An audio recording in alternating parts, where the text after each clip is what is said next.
नमस्कार all future doctors. इससे पहले किंगडम मोनेरा का फर्स्ट पार्ट लोड हो चुका है, आप जाके देख सकते हैं। ये सेकंड पार्ट है। अगर अभी तक आपने फर्स्ट नहीं देखा तो शायद ये सेकंड पार्ट समझ में ना आए, तो पहले जाके फर्स्ट पार्ट देख लीजिए, ठीक है। ओके, चलिए शुरू करते हैं सेकंड पार्ट। लेकिन उससे पहले अगर अभी तक आपने चैनल सब्सक्राइब नहीं किया है तो चैनल सब्सक्राइब कर लीजिए, ताकि आने वाले हर वीडियो की अपडेट मिलती रहे आपको। ओके, चलिए देखते हैं। स्टेनिंग ऑफ बैक्टीरिया, बैक्टीरिया को स्टेन करना, रंगना। Gram staining technique, gram staining technique देखेंगे, ठीक है। First of all, 80 gram differentiate bacteria on the basis of staining. सबसे पहले 80 ग्राम ने बैक्टीरिया को डिफ्रेंशिएट किया, अलग किया, किसके बेसिस पर? स्टेनिंग के बेसिस पर, ठीक है। In the first step of this method, bacteria are stained with crystal violet and KI solution. तो इस टेक्निक में या मेथड में सबसे पहले क्रिस्टल वायलेट में स्टेन किया जाता है, फिर KI सॉल्यूशन में, ठीक है, KI के घोल में।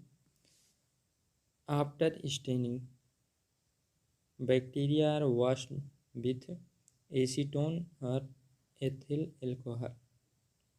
स्टेन करने के बाद बैक्टीरिया को एसीटोन में या एथिल एल्कोहल में वॉश किया जाता है, धोया जाता है।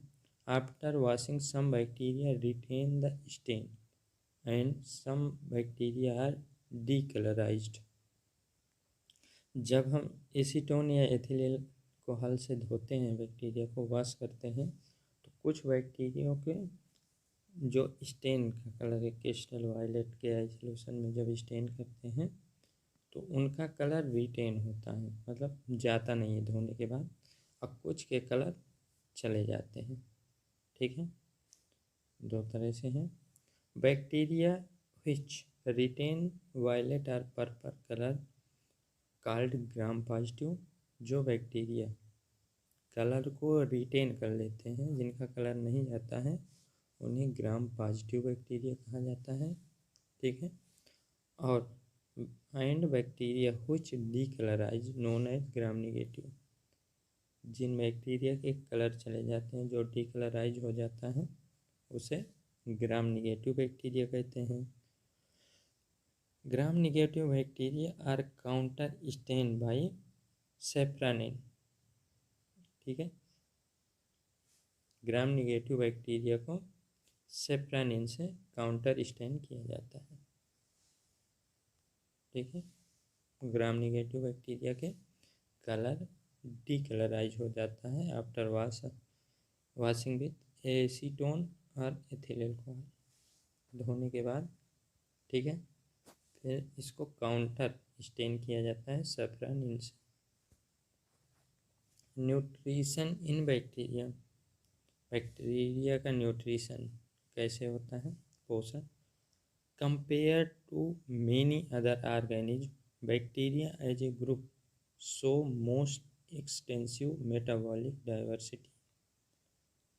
दूसरे अन्य ऑर्गेनिज्म, ठीक है, इनकी अपेक्षा ये most extensive metabolic diversity show करते हैं। Most of bacteria are heterotrophic, ठीक है, but some are autotrophic. On the basis of nutrition, bacteria are classified into 3 category. Heterotrophic वो होता है जो खुद भोजन नहीं बनाता है, दूसरों से लेता है, ठीक है। और ऑटोट्रॉपिक वो होता है जो खुद भोजन बनाता है, दूसरों के पे डिपेंडेंट नहीं रहता है, ठीक है। इस तरह के बेसिस पर बैक्टीरिया को 3 भागों में या 3 कैटेगरी में बांटा गया है। पहली कैटेगरी है ऑटोट्रॉफ, ठीक है। दीज बैक्टीरिया यूज लाइट और chemical energy for their own food synthesis, ठीक है। ऑटोट्रॉफ्स बैक्टीरिया, ये बैक्टीरिया होते हैं तो लाइट और केमिकल एनर्जी का इस्तेमाल करके अपना भोजन बनाते हैं। On the basis of source of energy autotrophs are following two type. Source of energy के बेसिस पर ऑटोट्रॉफ्स दो तरह के होते हैं, ठीक है। पहला है photosynthetic autotroph. Photo means light, ठीक है। तो लाइट से जो खाना बनाते हैं, प्रकाश से, वो these bacteria use light energy for food synthesis, ठीक है। ये बैक्टीरिया लाइट एनर्जी को इस्तेमाल करते हैं अपने भोजन बनाने में। In these bacteria photosynthesis is non oxygenic, ठीक है। इनमें ऑक्सीजनिक नहीं होता है, नॉन ऑक्सीजनिक होते हैं, okay. Photolysis of water does not take place here, so hydrogen is receive from other source like inorganic sulphur compound H2S thiosulfate और organic compound amino acid isopropyl alcohol fatty acid, ठीक है। इसमें photolysis of water नहीं होता। Photolysis of water क्या है? H2O का टूटना, ठीक है। जब लाइट पड़ती है तो H2O टूट जाता है, ठीक है, ऑक्सीजन और हाइड्रोजन में। लेकिन यहाँ पर नहीं होता, ये पेड़ों में होता है, ठीक है, पादप में। तो यहाँ फोटोलिसिस ऑफ वाटर नहीं होता। हाइड्रोजन रिसीव होता है अदर सोर्स से, जैसे कि सल्फर कंपाउंड है, H2S है, थायोसल्फेट, ठीक है, ऑर्गेनिक कंपाउंड है, amino acid isopropyl fatty acid, ठीक है। इनसे हाइड्रोजन रिसीव किया जाता है, ठीक है। फोटोसिंथेसिस जो बैक्टीरिया में होता है वहाँ पर फोटोलिसिस ऑफ वाटर नहीं होता और ये नॉन ऑक्सीजनिक होता है, ठीक है। एग्जाम्पल देख लेते हैं। पर्पल सल्फर बैक्टीरिया का एग्जाम्पल है क्रोमाइटियम। ग्रीन सल्फर बैक्टीरिया का एग्जाम्पल है क्लोरोबियम थायोथ्रिक्स, ठीक है। पर्पल नॉन सल्फर बैक्टीरिया का एग्जाम्पल देखिए रोडोस्पाइरिलम, और अगला है रोडोस्यूडोमोनास, ओके। 3 एग्जाम्पल है फोटोसिंथेटिक ऑटोट्रॉफ बैक्टीरिया के, ठीक है, याद रखिएगा। चलिए अगला देखते हैं। सॉरी, सेकंड है कीमोसिंथेटिक ऑटोट्रॉफ्स। अभी देखो फोटोसिंथेटिक ऑटोट्रॉफ, कीमो, ये केमिकल से अपना भोजन बनाते हैं। These are non photosynthetic autotroph, photosynthetic pigment are absent, ठीक है। ये फोटोसिंथेटिक नहीं है, इसमें लाइट का इस्तेमाल नहीं होता। Photo means light, okay. Photon आपने फिजिक्स में पढ़ा होगा, नहीं पढ़ा तो फिर देखेंगे आगे। These are non photosynthetic autotrophs, photosynthetic pigment absent. इनमें ये क्यों नहीं होते? क्योंकि इनमें फोटोसिंथेटिक पिगमेंट ही नहीं होता, okay. They use chemical energy instead of light energy for food synthesis. Light energy की जगह पर ये केमिकल एनर्जी यूज करते हैं अपना भोजन बनाने के लिए, ठीक है। Chemical energy obtained from oxidation of chemical compound. Chemical energy कहाँ से आती है? जब केमिकल कंपाउंड का ऑक्सीडेशन होता है वहाँ से केमिकल एनर्जी आती है और ये भोजन बनाते हैं, अपना खाना लेते हैं। These bacteria do not have photosynthetic pigment, so that these bacteria oxidize chemical compound and release energy which is used for food synthesis. तो ये बैक्टीरिया फोटोसिंथेटिक पिगमेंट नहीं होता इनमें, इसलिए ये केमिकल कंपाउंड का ऑक्सीडेशन करते हैं, ऑक्सीडाइज कर देते हैं उसको, जिससे कि एनर्जी रिलीज होती है और वो एनर्जी इनके भोजन बनाने में इस्तेमाल होती है फूड सिंथेसिस में। उम्मीद है समझ में आ रहा होगा। आगे देखते हैं। इसके एग्जाम्पल है कीमोसिंथेटिक ऑटोट्रॉफ्स के। एग्जाम्पल देखते हैं। Nitrifying bacteria, they oxidise nitrogenous compound and obtain energy. Nitrifying bacteria वो होते हैं जो नाइट्रोजिनस कंपाउंड को ऑक्सीडाइज करते हैं और एनर्जी प्राप्त करते हैं। नाइट्रोजिनस कंपाउंड जिसमें नाइट्रोजन प्रेजेंट होता है। Okay. Nitrite bacteria, nitrite bacteria क्या होते हैं? कन्वर्ट अमोनिया इनटू नाइट्राइट, जो अमोनिया को नाइट्राइट में कन्वर्ट करते हैं उन्हें नाइट्राइट बैक्टीरिया कहते हैं। इससे भी एनर्जी निकलती है और इसका एग्जाम्पल है नाइट्रोसोमोनास, नाइट्रोसोकोकस। ठीक है। अगला टाइप है नाइट्रेट बैक्टीरिया, जो नाइट्राइट को नाइट्रेट में कन्वर्ट करता है। इसका एग्जाम्पल है नाइट्रोबैक्टर। ओके, ध्यान दीजिएगा। आगे देखते हैं। हेटेरोट्रॉफ्स क्या क्या हो गए? ऑटोट्रॉफ्स हो गए, कीमोट्रॉफ, ठीक है, फोटोसिंथेटिक हो गए, कीमोसिंथेटिक हो गए। अब हेटेरोट्रॉफ्स देखते हैं। ऑटोट्रॉफ देख चुके हैं। Heterotrophs, most of bacteria are heterotrophic, they can not manufacture their own food. तो ज़्यादातर बैक्टीरिया हेटेरोट्रॉपिक हैं जो कि अपना खाना खुद नहीं बना पाते हैं। They receive their own food from dead organic matter or living organism. वो अपना खाना या भोजन लेते हैं मृतक ऑर्गेनिक मैटर से, ठीक है, डेड ऑर्गेनिक मैटर से या लिविंग ऑर्गेनिज्म से, जीवित प्राणियों से लेते हैं या तो डेड ऑर्गेनिक मैटर से। ठीक है। These are following two type. Heterotrophic भी दो तरह के होते हैं। First, saprotrophic bacteria. सेप्रोट्रॉपिक क्या है? These bacteria food obtain from dead and decaying organic matter. Saprophytic या सेप्रोट्रॉपिक बैक्टीरिया होते हैं जो डेड और डिके, सड़े हुए पदार्थ ऑर्गेनिक मैटर से अपना भोजन लेते हैं। इसमें भी दो तरह के होते हैं। एक ऑब्लिगेट सेप्रोट्रॉपिक होता है। ये these bacteria obtain food only from dead organic matter, they are completely saprotrophs.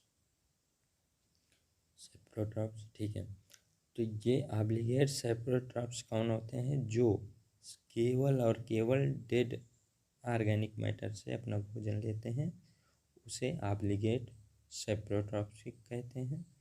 ठीक है। एक कंप्लीट सेप्रोट्रॉप्स हैं। एग्जाम्पल है बैसिलस बुल्गेरिस, क्लॉस्ट्रीडियम बोटुलिनम। ठीक है, याद रखिएगा। ऑब्लिगेट सेप्रोफाइट कौन होते हैं? जो केवल और केवल डेड और डिकेइंग ऑर्गेनिक मैटर से ही अपना भोजन लेते हैं। ठीक है, वो ऑब्लिगेट सेप्रोट्रॉपिक है। Bacillus vulgaris, Clostridium botulinum. ठीक है, आगे देखते हैं। Facultative parasite, these are normally saprophytic in nature, but in absence of dead organic matter, they become parasitic. Facultative parasite कौन होते हैं? ये तो नॉर्मली सेप्रोफिटिक होते हैं। सेप्रोफाइट कौन होते हैं?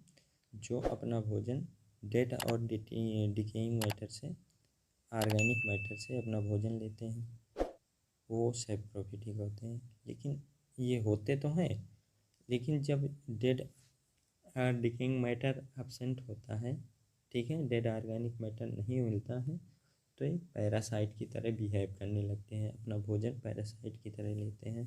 ठीक है, लिविंग से, लिविंग ऑर्गेनिज्म से। इसे एग्जाम्पल है इसका स्यूडोमोनास, दूसरा एग्जाम्पल है स्टेफिलोकोकस। ठीक है, फैकल्टेटिव पैरासाइट है। हेटेरोट्रॉपिक का पहला टाइप सेप्रोट्रॉपिक, सेकेंड टाइप है parasitic bacteria. They obtain their food from living organism, these are two type. Parasite bacteria कौन होते हैं? ये अपना भोजन लिविंग ऑर्गेनिज्म से लेते हैं, ठीक है। सेप्रोट्रॉप्स क्या करते थे? डेड और डिकेइंग ऑर्गेनिक मैटर से लेते थे। ये लिविंग ऑर्गेनिक मैटर से लेते हैं, लिविंग ऑर्गेनिज्म से लेते हैं। ओके, ये भी दो टाइप के हैं। एक पहला obligate parasite. Obligate parasite always remain parasite, ये हमेशा पैरासाइट ही होते हैं। इसका एग्जाम्पल है माइकोबैक्टीरियम लेप्री, ठीक है। सेकंड है facultative saprotrophic. They are normally parasitic in nature but in absence of living host they become saprotrophs. जैसे यहाँ पे फैकल्टेटिव पैरासाइट था तो ये सेप्रोफिटिक थे, लेकिन जब डेड ऑर्गेनिक मैटर नहीं था तो ये पैरासाइट बन जाते थे, ठीक है। फैकल्टेटिव पैरासाइट, फैकल्टेटिव सेप्रोफिटिक क्या होते हैं? नॉर्मली तो पैरासाइट होते हैं, लिविंग ऑर्गेनिज्म से अपना भोजन लेते हैं, लेकिन जब लिविंग ऑर्गेनिज्म या लिविंग होस्ट नहीं मिलता है तो ये सेप्रोट्रॉप्स बन जाते हैं, ठीक है।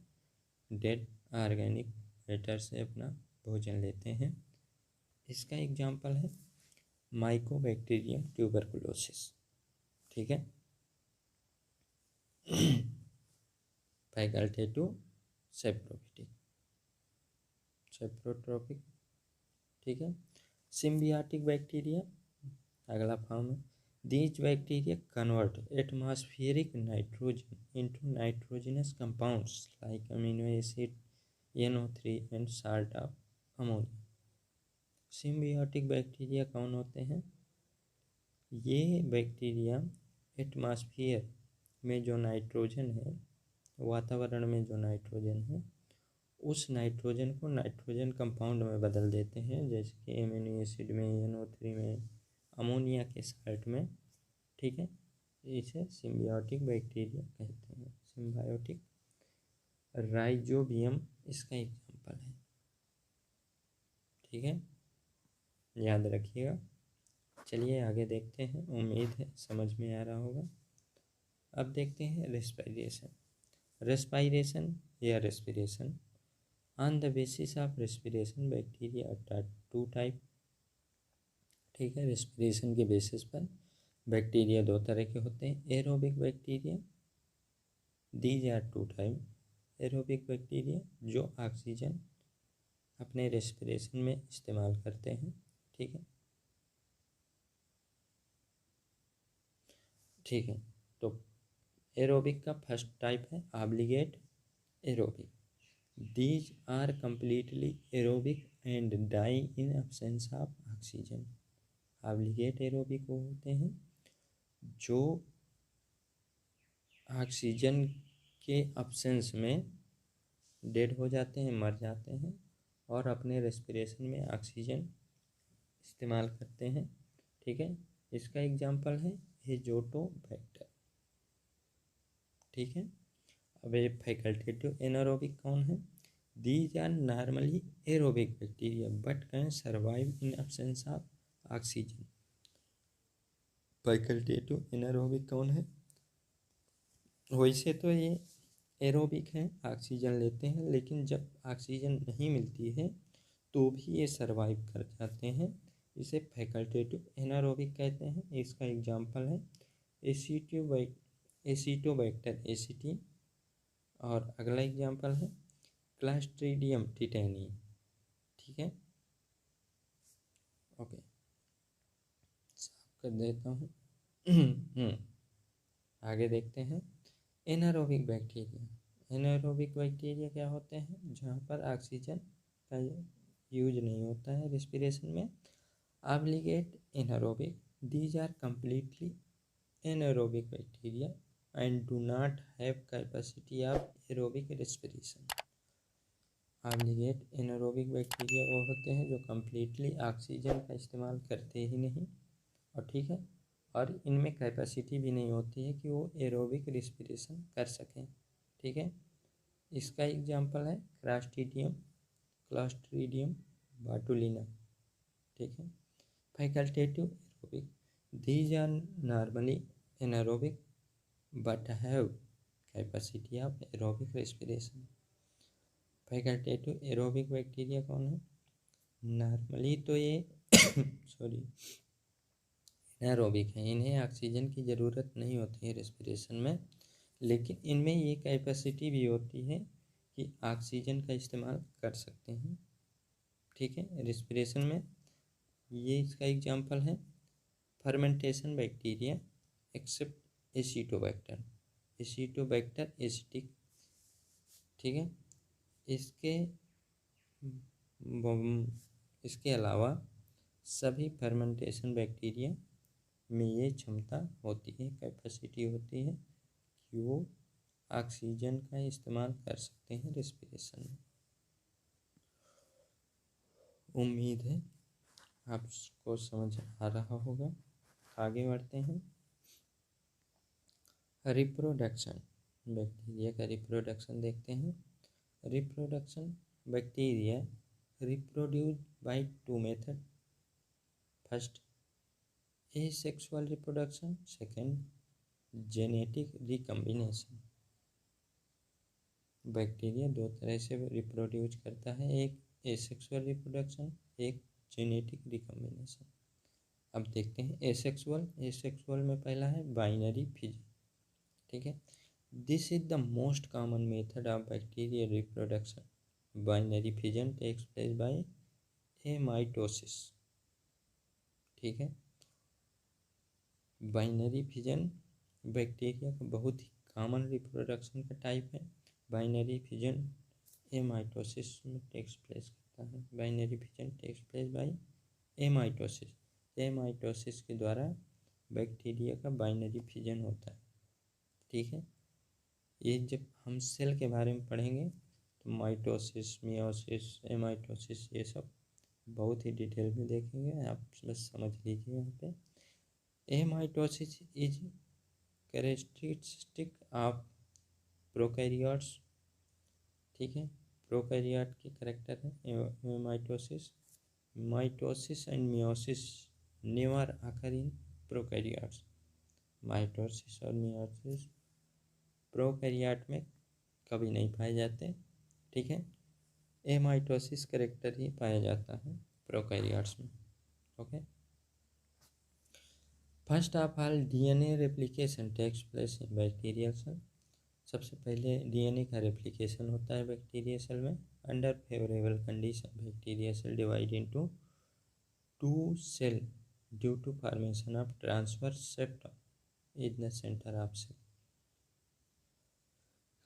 जब फेवरेबल कंडीशन होती है तो बैक्टीरिया सेल डिवाइड होता है 2 सेल में और फॉर्म करता है ट्रांसवर्स सेप्टम सेल के सेंटर में। Each daughter cell grow in new bacterium. सभी डॉटर सेल एक नए बैक्टीरियम की तरह ग्रो होती हैं। Under unfavourable condition the cells of bacteria divide after every 20 minutes. Favourable condition के समय बैक्टीरिया की सेल हर 20 मिनट में डिवाइड होती है। ठीक है, चलिए आगे देखते हैं। बाय एंडोस्पोर, बाइनरी देख लिए, एसेक्सुअल मेथड था। अब एंडोस्पोर के द्वारा endospore formation occurs under unfavourable condition. ठीक है, फेवरेबल कंडीशन में बाइनरी फिजन होता है और बैक्टीरिया की सेल हर 20 मिनट में डिवाइड होती है। ठीक है, एंडोस्पोर कब बनता है? जब कंडीशन अनफेवरेबल होती है। ठीक है, okay. It is highly resistant structure, ये बहुत ज़्यादा ही रेजिस्टेंट स्ट्रक्चर होता है। It resistant high temperature, radiation, antibiotic and chemicals. ठीक है, ये रजिस्टर करता है टेम्परेचर, रेडिएशन, एंटीबायोटिक, केमिकल, इन सब से बचाता है। इनका प्रभाव कम से कम या न्यूनतम या नहीं पड़ता है, ठीक है, एंडोस्पोर पर, ठीक है।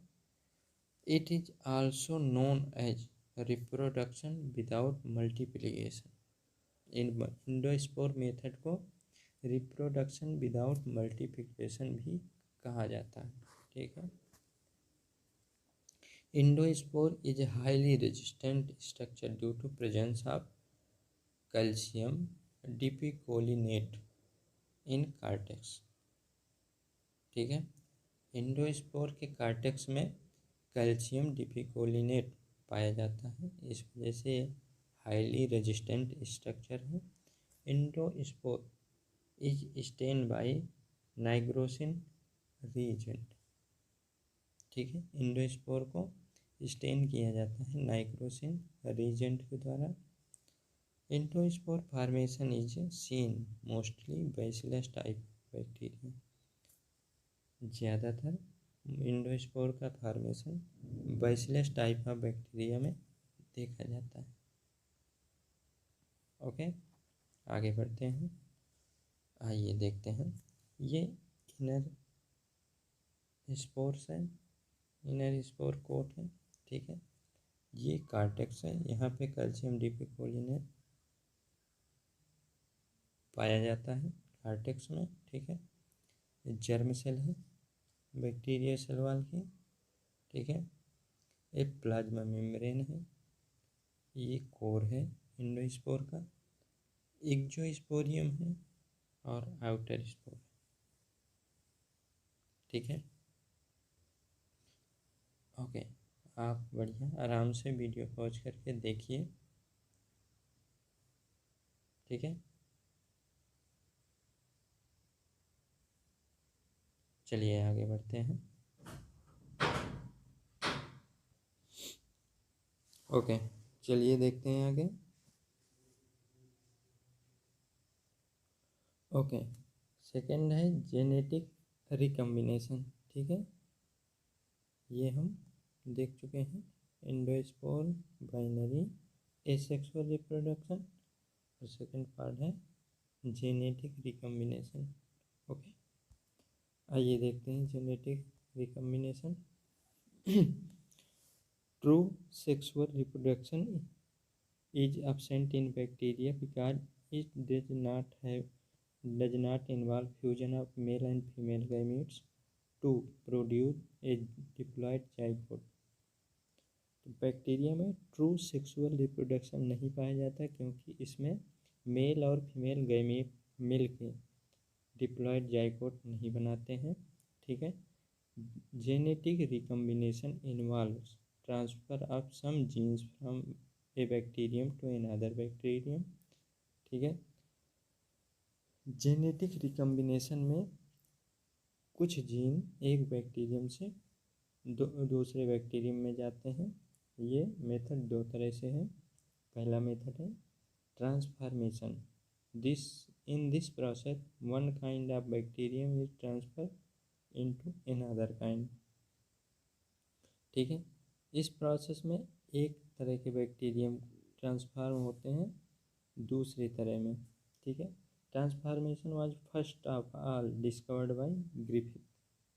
सबसे पहले ट्रांसफॉर्मेशन को ग्रिफिथ ने 1928 में डिप्लोकोकस न्यूमोनिया में खोजा था, ठीक है, डिस्कवर किया था। डिटेल स्टडी बाद में एवेरी, मैक्लियॉड, McCarthy, इन लोगों ने डिटेल स्टडी किया बाद में ट्रांसफॉर्मेशन का, ठीक है। ओके, ग्रिफिथ का एक्सपेरिमेंट देखते हैं। Griffith selected 2 strains of diplococcus pneumoniae for his experiment. Griffith ने अपने एक्सपेरिमेंट में 2 स्ट्रेन लिया डिप्लोकोकस न्यूमोनी का। पहला था S3 strain, this strain was pathogenic, ये पैथोजेनिक था S3 स्ट्रेन। सेकेंड स्ट्रेन था R2, this strain was non pathogenic, R2 non pathogenic था, ठीक है। First of all R2 was injected to a mice, ठीक है। चूहे में सबसे पहले आर सेकेंड इंजेक्ट किया गया, mice survived and did not show symptom of pneumonia, ठीक है। जब आर सेकेंड इंजेक्ट किया गया माइस में तो ये सर्वाइव रहा और ये कोई निमोनिया का सिम्टम शो नहीं किया। R third injected to a mice, S third injected to a mice, जब एस थर्ड इंजेक्ट किया गया चूहे पर तो mice develop symptom of pneumonia and died. जब एस थर्ड इंजेक्ट किया गया चूहे में, चूहा सिम्टम्स डेवलप हुए चूहे में निमोनिया के और वो मर गया, ठीक है। S third strain heat killed and then injected in mice, S third को हीट करके किल्ड किया गया, फिर माइस में चूहे में इंजेक्ट किया गया, तब चूहा डिड नॉट डेवलप निमोनिया, चूहे में माइस में निमोनिया के सिम्टम्स डेवलप नहीं हुए, ठीक है। Heat killed S third were incubated with living R second for some time, S third को हीट किया गया, किल्ड किया गया, फिर एस आर सेकेंड में जो कि लिविंग है इसको हीट किल्ड नहीं किया गया, इंक्यूबेट किया गया कुछ समय के लिए। This mixture was then injected to a mice, फिर इस मिक्सचर को हीट किल्ड एस थर्ड और लिविंग आर सेकेंड के मिक्सचर को इंजेक्ट किया गया चूहे में, तो माइस में निमोनिया डेवलप हुआ और मर गया, डाइड, ठीक है। कंक्लूजन इससे क्या निकला? On the basis of this experiment Griffith concluded that some material of S third strain transformed the R second into S third, ठीक है। ग्रिफिथ अपने एक्सपेरिमेंट में इस एक्सपेरिमेंट से कंक्लूड किया कि कुछ मटेरियल एस थर्ड स्ट्रेन का ट्रांसफॉर्म हो जाता है, ठीक है, ट्रांसफॉर्मेशन होता है आर सेकेंड से आर थर्ड में, ठीक है। But Griffith could not identify the material responsible for transformation, लेकिन ग्रिफिथ ने ये आइडेंटिफाई नहीं कर पाए कि कौन सा मटेरियल इसके लिए रिस्पॉन्सिबल है, ट्रांसफॉर्मेशन के लिए रिस्पॉन्सिबल है। It was later identified by Avery MacLeod McCarthy, ठीक है। इन लोगों ने बाद में इसको आइडेंटिफाई किया गया और वो था DNA, ठीक है। DNA वो मटेरियल था जिसके द्वारा आर सेकेंड ट्रांसफॉर्म होता है आर एस थर्ड में, ओके। कंजुगेशन देखते हैं। Conjugation was first discovered in 1946 by Lederberg and Tatum in E coli, they were awarded Nobel prize for their work. Conjugation को सबसे पहले डिस्कवर किया गया 1946 में लेडरबर्ग और टाटम के द्वारा, ठीक है, ई कोलाई इसेरिसिया कोलाई में, और लेडरबर्ग और टाटम को नोबेल प्राइज दिया गया इस वर्क के लिए, इस काम के लिए। Detail study carried out by Wollman and Jacob in E coli, इसकी डिटेल स्टडी कंजुगेशन की वॉलमैन और जैकब ने ई कोलाई में की, ठीक है। हाँ, conjugation between F positive and F negative. First of all donor cell F positive is attracted to attached to, okay, first of all donor cell F positive attached to recipient cell F negative with help of sex pili function as conjugation tube। अगर आपने first part नहीं देखा Monera का तो जाके देख लीजिए, मैं वहाँ पे समझाया हूँ F पॉजिटिव F नेगेटिव, ठीक है, ओके। तो सबसे पहले F पॉजिटिव अटैच किया जाता है F नेगेटिव रिसिपिएंट सेल से, डोनर सेल को रिसिपिएंट से अटैच किया जाता है, विथ हेल्प ऑफ सेक्स पिलाई के द्वारा, सेक्स पिलाई की हेल्प से अटैच होता है।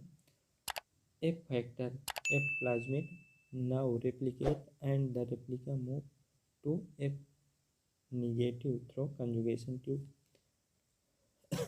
अब एफ फैक्टर जो एफ प्लाज्मिड है वहाँ समझाया था, एफ प्लाज्मिड रेप्लिकेट होता है और वो रेप्लिका मूव होता है ये निगेटिव किसके जरिए, कॉन्जुगेशन ट्यूब, जो अभी देखा सेक्स पिलाई फंक्शन है ये कॉन्जुगेटेड ट्यूब, तो कॉन्जुगेशन ट्यूब के द्वारा ये मूव करता है। ठीक है, both cell are then separated, दोनों सेल अब अलग हो जाते हैं due to transfer F factor F negative bacteria now become F positive bacteria. तो एफ फैक्टर के ट्रांसफ़र होने के बाद एफ निगेटिव बैक्टीरिया बन जाता है F positive bacteria, donor bacteria, donor cell. ठीक है,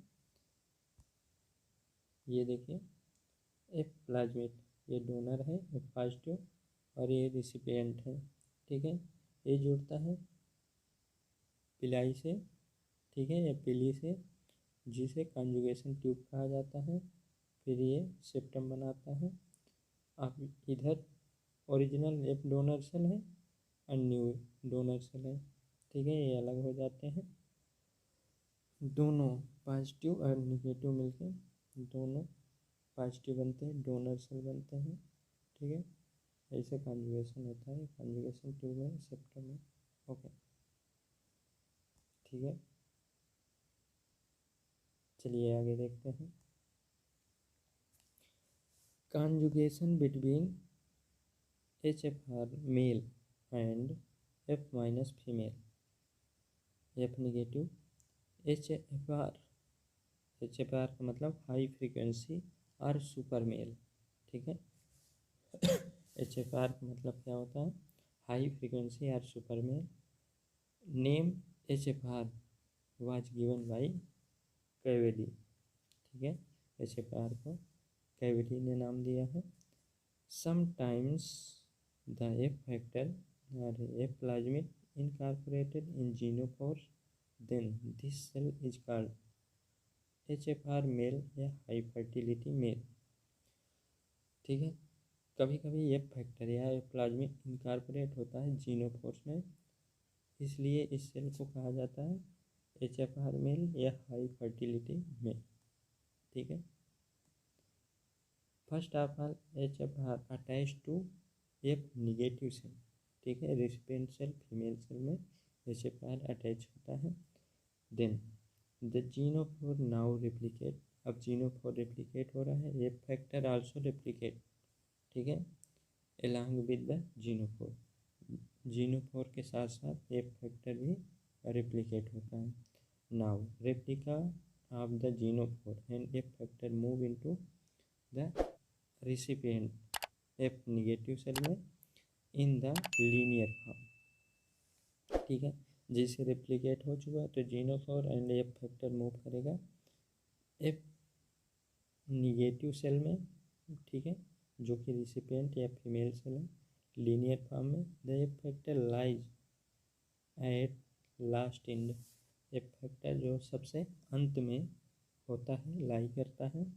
ठीक है, आगे देखेंगे। Only a part of genophore can be transferred to F negative because even a slightly disturbance in nature lead to separation of conjugating bacteria। कुछ part ही, एक ही part genophore का transfer होता है F निगेटिव में, क्योंकि अगर थोड़ा सा भी डिस्टर्बेंस हुआ तो कंजुगेटिंग बैक्टीरिया अलग हो जाएंगे, सेपरेट हो जाएंगे। DNA segment are HFR cell now attached with homologous segment of F minus genophore. ठीक है, जीनोफोर सेगमेंट HFR सेल का अब अटैच होता है होमोलॉगस सेगमेंट में, जो कि F निगेटिव जीनोफोर है। ठीक है, transfer DNA of HFR cell called exogenote, जो ट्रांसफर DNA है HFR का वो उसे एक्सोजीनोट, और होमोलोगस पार्ट का जो कि F माइनस या F नेगेटिव जीनोफोर है फीमेल का, उसे इंडोजीनोट कहा जाता है। Okay. F negative cell now called merozygote या पार्शियल डिप्लॉयड, ठीक है, F नेगेटिव को, और F पार्शियल जाइगोट को फॉल्स जाइगोट, ठीक है। F negative cell now develop some character of F positive cell. इस तरह से F नेगेटिव सेल भी, रिसिपेंट सेल फीमेल सेल भी F पॉजिटिव के कैरेक्टर को डेवलप कर लेती है, ठीक है। Okay. F negative cell now merozygote, ठीक है। अब आप, मुझे लगता है आप समझ गए होंगे, ठीक है। तो चलिए ये लेक्चर पूरा हुआ, उम्मीद है आपको अच्छा लगा होगा। मिलते हैं अगले वीडियो में, तब तक के लिए बाय।